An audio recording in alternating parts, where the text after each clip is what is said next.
వృద్ధులకు వికలాంగులకు పెన్షన్ పెంచి ఇవ్వాలని డిమాండ్ చేస్తూ సిద్దిపేట జిల్లా హుస్నాబాద్లో మందకృష్ణ మాదిగ ఆధ్వర్యంలో ఎంఆర్పీఎస్ వికలాంగుల సమావేశం నిర్వహించారు. ఈ సమావేశంలో మందకృష్ణ మాదిగ పాల్గొని మాట్లాడుతూ రాష్ట్ర ప్రభుత్వం ఎన్నికల్లో ఇచ్చిన హామీ వికలాంగుల పెన్షన్దారులకు పెన్షన్ పెంచి ఇవ్వాలని డిమాండ్ చేశారు. గతంలో పెన్షన్దారులను మోసం చేసిన కేసీఆర్ ఇప్పుడు ప్రతిపక్షంలో ఉండి అసెంబ్లీకి రాకుండా మౌనంగా ఉండటం సిగ్గుచేటని అన్నారు.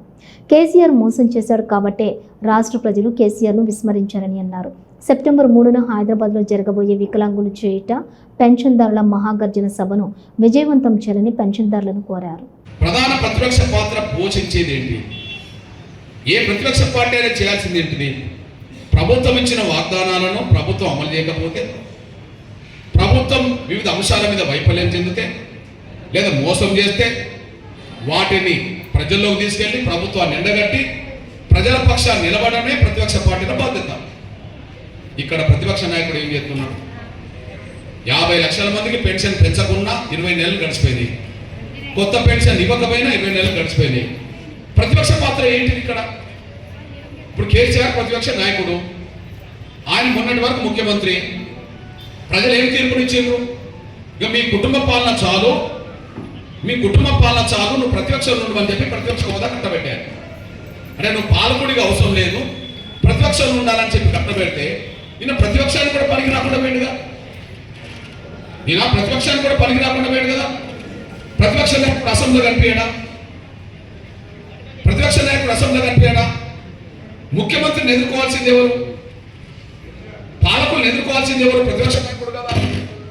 ఈ ప్రతిపక్ష నాయకుడు అసెంబ్లీలో కనిపించాడు, ప్రజల్లో తిరగడు, ప్రజా సమస్యలు లేవనెత్తాడు. మీకు అసెంబ్లీలో కనిపిస్తున్నాడా? పోనీ బయట తిరుగుతున్నాడా? 50 లక్షల మంది మోసం చేసిన అంశం మీద ఎప్పుడన్నా మాట్లాడిందా? మాట్లాడలేదు. దీన్ని బట్టి అదే ఉంటే మోసం చేస్తున్న ప్రభుత్వాన్ని చూస్తున్నాం కానీ ప్రశ్నించే ప్రతిపక్షం ఈ రాష్ట్రంలో లేదు. ఇట్లాంటి సమయంలో ఆ మోసాన్ని ఎదుర్కోవడానికి ఎంఆర్పీఎస్ రోడ్డు మీదకి వచ్చింది.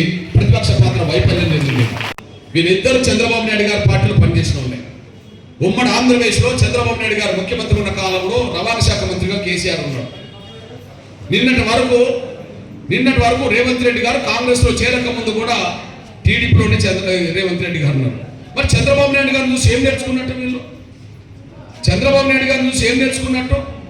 ఇట్లాంటి పరిస్థితుల్లోనే నా వికలాంగుల సమాజం పక్షాన, నా వృద్ధుల వితంతుల సమాజం పక్షాన ఎందుకు ఇప్పుడు రోడ్డు మీదకి రావాల్సిన పరిస్థితి వచ్చిందంటే ఇప్పటికే ఒక్కొక్కరు 40,000 నష్టపోయింది. 20 నెలలు కేసీఆర్ ప్రశ్నించకుండా మౌనంగా ఉన్నాడు. మరో 20 నెలలు మౌనంగా ఉండడానికి గ్యారంటీ ఉన్నది. అంటే నష్టపోయేది ఎవరు? నా వికలాంగుల సమాజం, వృద్ధుల వితంతుల సమాజం మాత్రమే నష్టపోతున్నారని స్పష్టంగా అర్థమైపోయింది. వీళ్ళ డబ్బు ఎవరికి దోషి పెట్టారు? నెలకు 1000 కోట్ల రూపాయలు పెన్షన్ పెంచితే 20 నెలలుగా 20,000 కోట్లు వీళ్ళకి దక్కాలి. 20,000 కోట్ల రూపాయల డబ్బు ఎటు పోయింది వీళ్ళది?